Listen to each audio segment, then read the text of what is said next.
And also coming back for one Sparks game, we should have won this game. There was inconsistencies in the officiating. Wait until you see the second half. And I have everything. You know I brought the proof. I recorded this entire game. Stephanie White had 5 words for the WNBA after her Indiana Fever were robbed in broad daylight. We didn't get the calls. And she wasn't wrong. Because what happened in the final minutes of that game against the LA Sparks wasn't just unfair, it was rigged. And we've got the footage, the stats, and the outrage to prove it. For those that don't have Prime Video or the NBA TV, don't worry about it. I got all the offensive plays and all the defensive plays, and we're gonna break down what happened with the referees. I don't get it. Breanna Stewart, Asia Wilson, wait until you see what they did for Kelsey Plum tonight. They get all the calls, touch fouls, anything. And guess what happens? Aaliyah Boston, the best center in the game, and guess what happens to her? She gets called for every touch foul and ends up in foul trouble this entire season. The Indiana Fever were unstoppable. They had just crushed the Dallas Wings. Driving, left lane, skip pass, Howard, right wing, lined up at 3, but drives instead into the paint. Off balance, counted and one! 8-0 run Fever, it's 90-82 with 2:24 to go. They dominated the Minnesota Lynx to win their first Commissioner's Cup game. Kelsey, she's a closer, passes, Cunningham tees up a left side 3, and connects! Sophie Portres Puntos! Then they destroyed Asia Wilson and the defending champs, the Las Vegas Aces. Oh, catch and shoot, connects! In from the foul line, front of the rim, and it drops! Rebound Fever, Mitchell, right wing, open for 3. Money! 3 straight wins. Confidence was sky high. And even without Caitlin Clark in the lineup, fans and analysts expected Indiana to steamroll the Los Angeles Sparks. But then, it all unraveled. Let's talk about who was missing.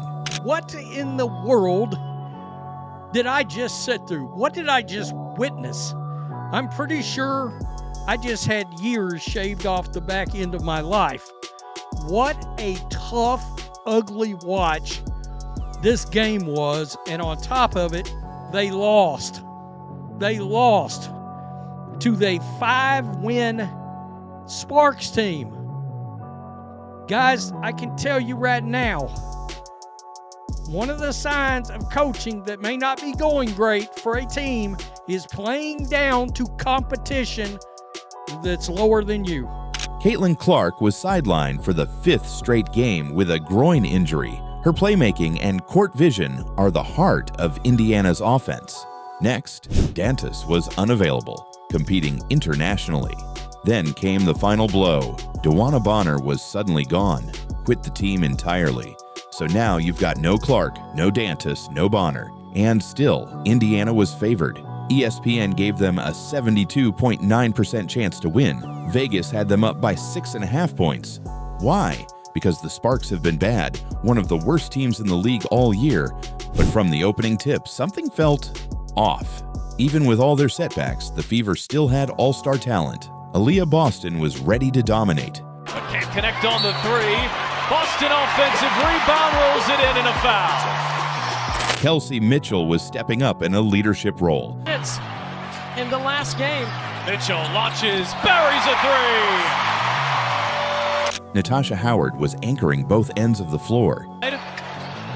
Howard, left-hand shot won't fall. Offensive rebound and the stick back will. You know, Natasha Howard is so much lighter on her feet to me. So how did they lose? Let's get real. It wasn't just about missing players. It wasn't about bad shooting nights. It wasn't about poor effort. It was about one thing, the officiating. This game, there was 3 of the most horrible calls I've ever seen. I'm talking about Sophie Cunningham getting taken down by her neck, and they call it a jump ball. If her neck is the ball, it would have been a jump ball. Or Kelsey Plum, she gets every single call, and Ari McDonald can't even get close to her. Kelsey Plum literally steps on Lexi Hall on purpose and doesn't call for a foul. and then holds on to Arie McDonald's ankle instead of the ball and doesn't get called for a foul. Let's look at the numbers first. Boston finished with 23 points and 12 rebounds. She was dominant inside. Boston, Indiana, a little out of rhythm on this possession. Boston spins to the rim and lays it in. She sees the double and she spins away from it. Watch Aaliyah Boston, the drive to the middle. Here comes 6'6" Azurá Stevens to help. Mitchell added 19 points and made huge shots from deep. Down to 5, kick out Mitchell. Oh yes! Just a really good job by Boston, allowing Mitchell to get into her vision. Howard went 8 of 11 from the field and nearly dropped a double-double. Shahed. Oh, a la Caitlin Clark.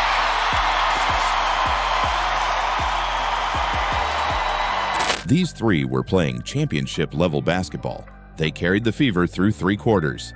They had the lead, they had the momentum, but the referees had other plans. Boston kept getting called for touch fouls. Even plays where she didn't make contact, the whistle still blew.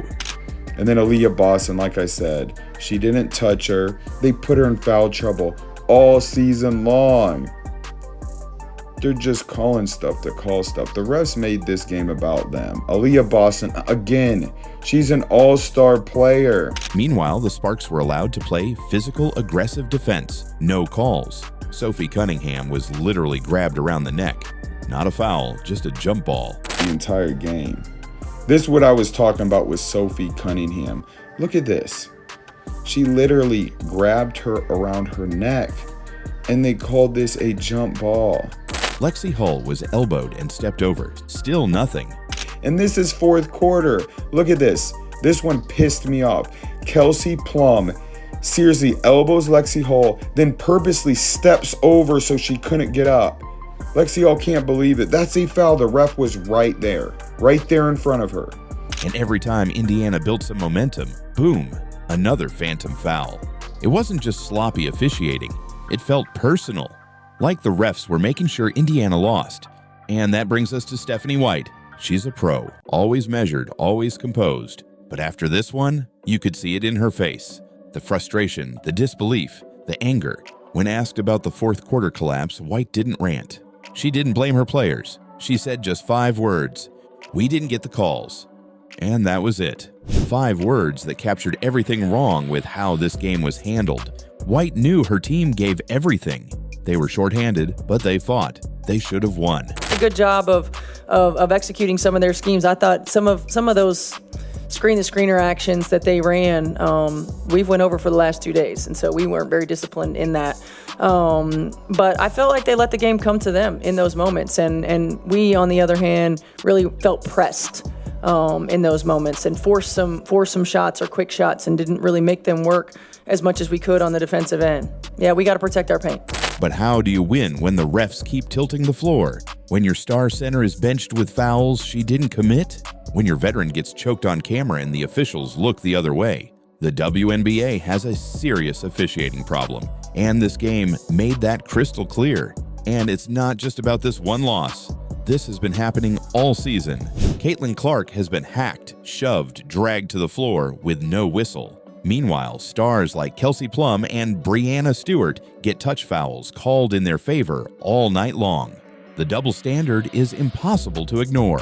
And if the league doesn't fix it, they risk losing fan trust and player respect. Now let's flip this, because as bad as this loss was, it proved something. Even with 3 key players missing, even with the refs working against them, even with everything stacked in LA's favor, the Fever still almost won.